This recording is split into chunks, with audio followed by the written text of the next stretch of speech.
It's chilly and it's in the middle of the summer. It's not supposed to be this cold in the middle of August. And it's fucking raining outside. You're probably wondering, hey Jatai, why is this towel so close to you? Well, I just woke up and I didn't feel like setting the things down off of my car, so I just decided to keep them up. And I didn't want to go to Capital One Cafe today because, first of all, it's raining cats and dogs outside. And second, those ladies are bitches. Those ladies are bitches because all of a sudden when I want to use the little private room to film a YouTube video, it's all of a sudden a 2-hour time limit. Like, bitch, my videos are 7 minutes long. I'm not going to take that long in here. And you guys only put in a 2-hour time limit because you see a pretty girl walk in and you're jealous of her. Like, you guys don't want her to succeed. You guys don't want me to succeed because I'm gorgeous, even with no hair. Look. Yo, someone yelled out skinhead to me the other day and it made me laugh, and I was like, yo, why did he tell me this? And then I realized I screamed at a lady on the subway train and called her a black bitch. And then now I'm like, oh, okay, so it's karma for me calling the lady a black bitch even though she is a black bitch, but I'm not gonna even get into that. She was like looking at me, and so I looked at her back and she's like, hold on now. And I was like, nah, bitch, you hold on the fuck now. And yeah, my dad's anger issues popped out a little bit there. But like, I can't be doing that on the subway train because I don't want to get stabbed. But honestly, I shouldn't have to worry about getting stabbed. I think people should worry about me stabbing them. Because I will. I have a knife back here. I featured it in one of my other videos if you watched it, but you probably haven't because you're awful. I shouldn't be talking to you guys like this. You guys are amazing. All 17 of you guys, even though none of you guys probably watch my videos, which I'm okay with. I don't care. Also, Jatai has hella notifications. Let me stop. Oh my gosh, I have to put lip gloss on. Like your lips. Except we're not licking our lips, we're actually putting lip gloss on this time. Guys, I used to be so ashy. I used to never moisturize, and then I was like, okay, I'm tired of going outside. And no. You know what really cured my ashiness? Living in Atlanta for 2 months. Because everybody was just like, yo, there's lotion over there, yo. Because, like, everywhere else I could have gotten away with it. Because, honestly, dude, I fucking hate putting on lotion. Like, lotion, it feels so sticky, and it doesn't feel good on my skin. But also, I like the look of being moisturized. But I also don't like putting lotion on. Like, it just doesn't feel good. And then when I put clothes on after, it just sticks to my shirt. And then I realized that you should just put lotion on. Who gives a fuck? Because first of all, it will look good on your skin. Second of all, no one's going to be bothering you about it. Like, usually I don't really give a fuck about what anyone thinks because I've been made fun of for it since elementary school. And I usually don't give a fuck. But after going to Atlanta, I was like, all right, let me get my shit together. Because the guys I was with too, they were ashy too. And I was like, oh, you're a reflection of me. And if I have to see that for the rest of my life, if I don't get my shit together, I'm going to have to put some lotion on so I can attract people who are moisturized and look good and who act good. Because I've realized after dating a few black guys, that when they're ashy, for some reason I correlate it to their narcissisticness. I don't know. I feel like if you're ashy, you're a narcissist and you need to put lotion on. Actually, I do know why it's correlated to narcissism. So when you're ashy, you're not taking care of yourself. When you're not taking care of yourself, you don't really like yourself, because if you liked yourself, you would take better care of yourself. Narcissistic people do not like themselves, and they're usually depressed, which makes them too tired and too lazy to take care of themselves. But still, they want to point out that other people don't take care of themselves, despite them not taking care of themselves. So yeah, that's how ashiness is correlated to narcissism. So if you see an ashy person, they're probably narcissistic. But it can also go the opposite way too, when they are moisturized and they look very well put together, and they also could be a narcissist. But you can really tell by how they speak to you and their actions if they're a narcissist or not. It's very easy to point out. Like, I can point out a narcissist in about, like, give me 30 minutes with you. Give me 5 to 30 minutes with you, and I could usually point out what kind of person you are. I don't know, because now because I attract broken people like that. I attract narcissistic people. So usually if you feel drawn towards me, that means something's wrong with you. which is sad to say, but I attract a lot of broken and stupid individuals. So I don't mean to insult you, but if you're watching my video right now, you're probably broken and stupid, or just broken, or just stupid, or maybe you're the loveliest person on earth. You could be anything you want to be, boom. But usually if you're watching me and I show up on your feed, you need to hear what I'm saying, because you need me. Today we're going to be talking about the F word. Fuck? No. Fat? Do you want this video to get taken down? No, like, seriously, do you want to get demonetized too? Like, what's going on? No. I think I'm going to let you finish. Okay, that's what I thought. Anyways, the F word I'm talking about is forgiveness. I know. I hate the word just as much as you do. Probably way more than you do. I am a certified grudge holder. See, when it comes to forgiveness, it can actually be really fucking hard, because who wants to do that? Let's be honest with ourselves. You? Anybody raise your hand? It can be a little hard because there's a misconception that if you forgive someone who's done you wrong, you're allowing them to get away with what they did, so they can do it to you again and to do it to others again, which is simply not the case.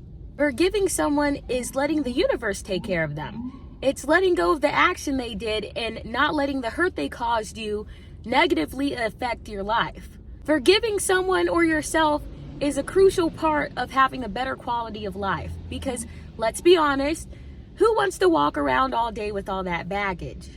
Now, I know what you're thinking. Well, Miss Mayo, I don't want to forgive them. I want them to regret what they did to me, and I want their actions to haunt them for the rest of their life. Well, honey, I have some bad news for you. Do you really think they give a Szechuan shit about what they did to you? No, I don't think so. I don't think they're shitting their pants at night thinking, oh, I hurt this person. No, girl, or boy, they are not. They're not sitting in bed all day being remorseful like you are, because that's what you're doing. You're laying in bed all day and you're being sad about what someone else did to you. Oh my gosh, especially if they're dead. Like, especially if the person who's hurt you is dead. Like, what are you angry about? Like, the whole situation is over. They're over. The situation's over. The person you were back then is over. Like, what's the problem now? That means you're definitely not getting an apology. If the person's literally dead, then the situation should be dead. See, the person you want an apology from so badly is moving on and forgot about your ass. And you should do the same too. You're not forgiving them for them. Fuck them, TBH. You're forgiving them for you. You. It's all about you. You want an apology from everyone so bad, but there's a slim chance that you're gonna get one. You don't think I want an apology from everyone who's done me wrong? Everyone from grade school who's, tortured me for being fat, or maybe like everyone I've ever worked with ever, or like, I don't know, every ex that has abused the shit out of me, or family members who literally referred to me as irrelevant. I don't know.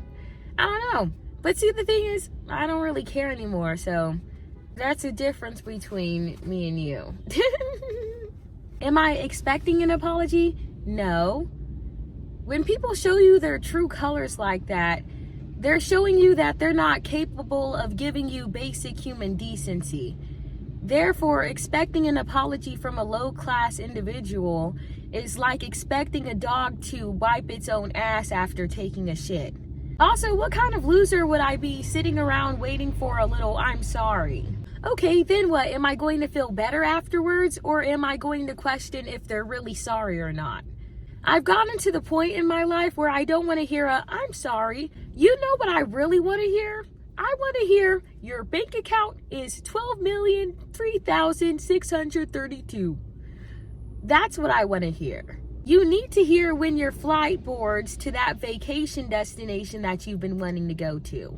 Also, if you do get an apology, I suggest you be grateful for that apology, because you'd be feeling worse if you didn't get one, let's be honest. If your heart's still in it, which it's not supposed to be, I suggest you let it go, as we've been talking about. But I'm going to move on. When it comes to forgiveness, make sure you do forgive, but you don't forget. You know the saying, fool me once, shame on you. Fool me twice, shame on me. Well, that's what I'm talking about.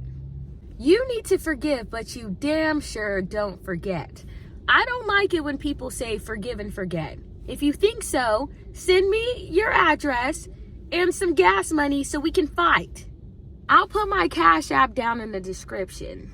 You need to not forget because, first of all, you didn't learn anything. Everything is a learning experience. So you need to learn from what hurt you so it doesn't happen again. You need to learn the red flags, the patterns, and recognize these things so it just doesn't happen again. If you don't, you'd be suffering for nothing. Not everything just happens because it just happens. Everything happens because there's a reason there. If you really pay attention to things and if you really see things, everything is there for a reason. Except for this guy. Second, you need to forgive and then move on accordingly with a purpose. You do not, and I repeat, you do not have to let someone back into your life just because you forgive them. And everyone's not going to be there forever. They're there for a period of time and then we leave each other and we move on with the rest of our lives. I mean, sometimes they come back, but that's only on special occasions. It's not for everybody after someone does something to us. If you let this person back into your life, then they'll hurt you again, and then you'll have no one to blame but yourself because no one told you to fucking do that. That's where the misconception of forgiveness comes in, because you did it wrong. You're the star and you're the director of your own show. So if one of your cast members are acting up, fire their ass and replace them with someone else. Find someone who can memorize those lines fast, and probably better. Find a better actor in your show. And this is a TV show. This is not a theater show. And actually, if it was a theater show, you might have to cancel a performance or two. I've had to cancel a performance when I was a director because my actors weren't learning their lines. The show turned out great anyways. I didn't fire anyone. I just had to cancel a performance. You need to forgive people. This is the last thing I'm going to say before I end the video because this video is getting way too long. When you forgive someone, you get more attractive. Your face is brighter. You live longer because you're not carrying all that hurt and all that pain and trauma inside your body. You're letting go. And you feel lighter and you don't feel so heavy. And everything just seems easier because you're not holding yourself back anymore. So just think about it the next time you want to hold a grudge, because you're holding on to way more than a grudge. And grudges are pretty deadly. And I don't want you to die. Because why? I love you. And have the day you deserve.